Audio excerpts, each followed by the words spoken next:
2017년 1월 3일 작은 말교회 오전 말씀 묵상을 시작합니다. 우리 다 함께 찬송가 375장 함께 찬양하겠습니다.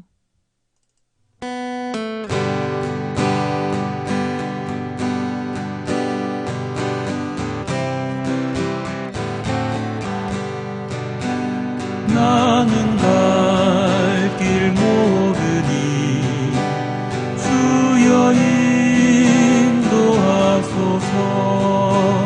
어디 가야 좋을지 나를 인도하소서.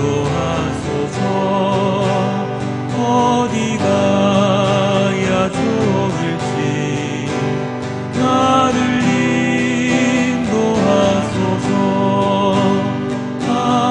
아무것도 모르니 나를 가르치소서. 어찌해야 좋을지 나를 가르치소서. 어찌해야 좋을지 나를 가르치소서.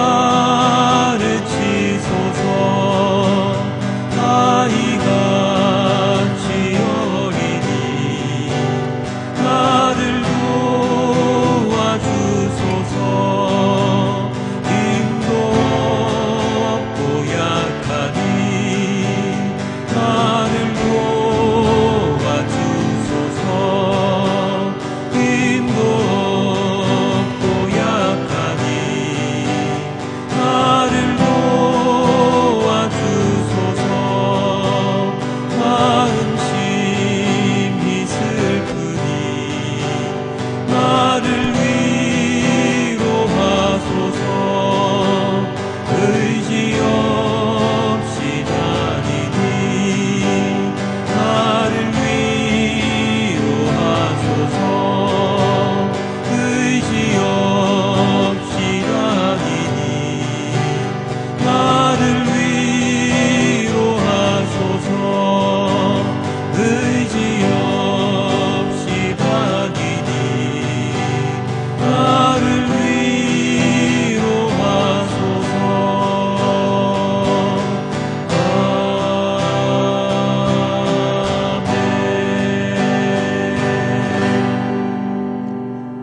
아멘. 나는 갈 길을 모릅니다. 나는 어디로 가야 하는지를 모릅니다. 나는 갈 길 모르니 주님께서 인도하여 주시고 가르쳐 주시고 알려주시고 이 모든 것을 주님의 뜻대로만 행할 수 있도록 아버지 하나님 인도하여 주시옵소서. 이 모든 말씀 우리 주 예수 그리스도 이름으로 기도드렸습니다. 아멘. 오늘은 스가랴 1장 18절에서 2장 13절까지의 말씀입니다. 내가 고개를 들어서 보니 뿔 4개가 내 앞에 나타났다. 나는 내게 말하는 천사에게 물었다. 이것은 무슨 뿔들입니까? 그가 나에게 대답하였다. 이것들은 유다와 이스라엘과 예루살렘을 흩어버린 뿔이다. 그때 주님께서 나에게 대장장이 4명을 보여주셨다. 내가 여쭈었다. 이 사람들은 무슨 일을 하려고 온 사람들입니까? 주님께서 나에게 대답하셨다. 이 뿔 넷은 유다 사람을 뿔뿔이 흩어지게 하여 유다 사람이 감히 머리도 쳐들지 못하게 만든 나라들이다. 그러나 대장장이 넷은 곧 유다 땅을 뿔로 들이받아 백성을 흩어버린 이방 나라들을 떨게 하고 그 이방 나라들의 뿔을 꺾으려고 온 사람들이다. 내가 고개를 들어보니 측량줄을 가진 사람이 하나 나타났다. 내가 그에게 물었다. 어디로 가십니까? 그가 나에게 대답하였다. 예루살렘을 재서 그 너비와 길이가 얼마나 되는지 알려고 간다. 그때 내게 말하는 천사가 앞으로 나아가자 다른 천사가 그를 맞이하려고 나와서 그에게 말하였다. 너는 저 젊은이에게 달려가서 이렇게 알려라. 예루살렘 안에 사람과 짐승이 많아져서 예루살렘이 성벽으로 두를 수 없을 만큼 커질 것이다. 바깥으로는 내가 예루살렘의 둘레를 불로 감싸 보호하는 불성벽이 되고 안으로는 내가 그 안에 살면서 나의 영광을 드러내겠다. 나 주의 말이다. 어서 너희는 북쪽 땅에서 도망쳐 나오너라. 나 주의 말이다. 내가 너희를 하늘 아래에서 사방으로 부는 바람처럼 흩어지게 하였지만 이제는 어서 나오너라. 나 주의 말이다. 바빌론 도성에서 살고 있는 시온 백성아, 어서 빠져나오너라. 만군의 주님께서 이렇게 말씀하신다. 주님께서 나에게 영광스러운 임무를 맡기시고 너희를 약탈한 민족에게로 나를 보내시면서 말씀하신다. 너희에게 손대는 자는 곧 주님의 눈동자를 건드리는 자다. 내가 손을 들어 그들을 치면 그들은 저희가 부리던 종에게 노략질을 당할 것이다. 그때야 비로소 너희는 만군의 주님께서 나를 보내셨음을 알게 될 것이다. 도성 시온아 기뻐하며 노래를 불러라. 내가 간다. 내가 내 안에 머무르면서 살겠다. 나 주의 말이다. 그날에 많은 이방 백성들이 주님께 와서 그의 백성이 될 것이며 주님께서 예루살렘에 머무르시면서 너희와 함께 사실 것이다. 그때야 너희는 만군의 주님께서 나를 너희에게 보내셨음을 알게 될 것이다. 주님께서는 그 거룩한 땅에서 유다를 특별한 소유로 삼으실 것이며 예루살렘을 가장 사랑하는 도성으로 선택하실 것이다. 육체를 지닌 모든 사람은 주님 앞에서 잠잠하여라. 주님께서 그 거룩한 거처에서 일어나셨다. 아멘. 12월 25일 예수님께서 이 땅에 오셨습니다. 우리가 하나님을 찾으러 떠난 것이 아니라 예수님께서 이 땅에 오셨습니다.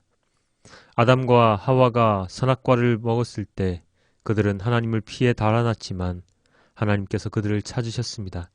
사무엘을 부르실 때 사무엘아 사무엘아 하나님께서 부르셨습니다. 바울 또한 부르셨습니다. 사울아 사울아. 예수님의 제자들 또한 그들이 예수님을 알아보고 찾아가서 제자가 된 것이 아니라 예수님께서 그들을 부르셨습니다. 내가 너를 사람을 낚는 어부가 되게 하리라. 그렇습니다. 우리들은 이 세상을 살아가고 있습니다. 아무런 문제가 있는지 없는지 잘 모르겠지만 태어났기 때문에 살아가고 있습니다. 내가 어떻게 태어났는지 부모님의 사랑 때문에 태어난 것으로 알고 살아가고 있습니다. 그러나 성경 말씀을 자세히 들여다보면 우리들은 하나님께서 만들어주신 특별한 선물들이었습니다. 하나님의 형상과 모양대로 만들어진 가장 멋진 피조물들이었지요. 그리고 세상을 아무렇게나 살아가고 있을 때에 하나님의 가장 멋진 피조물인지도 모르고 살아가고 있을 때에 하나님께서 직접 찾아오셔서 우리들의 존재 가치를 알려주셨습니다. 이 땅에서 무엇을 하며 살아가야 하고 어떻게 살아가야 하는지에 대한 해답을 주님은 주십니다. 바로 예수님의 복음으로 말입니다. 이스라엘 유다 백성들이 뿔뿔이 흩어져 포로 생활을 합니다. 고향을 떠나 살아갈 수밖에 없게 됩니다. 그들을 흩어지게 한 것은 바로 강력한 외부의 나라들이었습니다. 아수르와 바벨론을 비롯한 많은 나라들이 힘없고 약한 이스라엘에 대하여 공격을 퍼붓습니다. 그렇게 힘없고 약한 이스라엘 백성들은 그러나 70년간의 포로 생활을 마치고 귀환하여 성전을 재건하게 됩니다. 물론 곧바로 재건하지는 못하지만 말입니다. 그런 재건의 현장에서 스가랴 선지자는 하나님의 환상을 보게 됩니다. 그중 두 번째 환상과 세 번째 환상이 바로 오늘 본문에 등장하지요. 두 번째 환상은 네 뿔과 네 대장장이 환상인데요. 뿔은 이스라엘 백성을 흩은 자들, 그리고 대장장이는 그들을 꺾는 자들입니다. 세 번째 환상은 측량줄을 가진 자의 환상인데요. 그는 그 측량줄로서 예루살렘의 너비와 길이를 잽니다. 그 너비와 길이는 너무나도 커졌습니다. 그 커진 예루살렘의 둘레에 하나님께서는 불을 두르시고 하나님의 영광을 드러낸다고 말씀하셨습니다. 그리고 그 예루살렘을 떠나 있던 이스라엘 백성들을 향해서 외치십니다. 6절 7절입니다. 어서 너희는 북쪽 땅에서 도망쳐 나오노라. 나 주의 말이다. 내가 너희를 하늘 아래에서 사방으로 부는 바람처럼 흩어지게 하였지만 이제는 어서 나오너라. 나 주의 말이다. 바빌론 도성에서 살고 있는 시온 백성아 어서 빠져나오너라. 세상에 흩어져 있던 자들을 하나님의 영광이 있는 자리로 불러 모으십니다. 그리고 그들을 괴롭히는 자들을 되갚아 주시겠노라고 말씀하십니다. 사랑하는 성도 여러분, 우리들이 세상을 살아가면서 많은 어려움에 직면하게 되지요. 어쩌면 예전보다 못한 삶을 살면서 내가 이렇게 하면서까지 살아야 하나 하는 자괴감에 들 때도 있습니다. 그럴 때에 우리가 하나님을 믿는 자들이라면 우리는 하나님께서 우리들을 괴롭히는 자들을 대신 멸해 주시고 거룩한 도성 예루살렘으로 불러들여 함께 지내는 영광을 주실 것이라는 것을, 그러한 믿음을 가질 수 있어야 합니다. 70년이라는 긴 시간을 힘들게 버텨온 이스라엘 백성들은 이제 심판의 메시지가 아니라 영광의 메시지를 스가랴 선지자로부터 듣게 됩니다. 함께 하시겠다는, 내가 간다는, 내가 너희들과 함께 있겠다는 주님의 말씀을 그들은 귀로 듣고 몸으로 체험하게 될 것입니다. 12절입니다. 주님께서는 그 거룩한 땅에서 유다를 특별한 소유로 삼으실 것이며 예루살렘을 가장 사랑하는 도성으로 선택하실 것이다.